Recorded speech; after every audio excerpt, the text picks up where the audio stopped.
Police in upstate New York today announced 4 arrests in what they call a terror plot. The suspects, 3 men and a high school student. Their alleged target was a Muslim community several hours away. Jeff Pegues has more on this.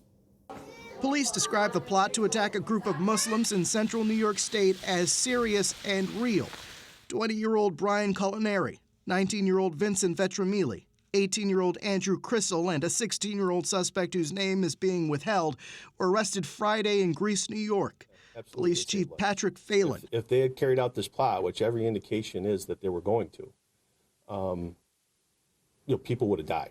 Investigators say the men, some of whom knew each other from the Boy Scouts, were targeting Islamburg, a rural community that's home to several hundred Muslims and the headquarters for the Muslims of America organization. According to court papers, the suspects had built 3 improvised explosive devices in the shape of a mason jar wrapped in duct tape. Investigators also say they had access to 23 rifles and shotguns. We found firearms in almost every location that we searched.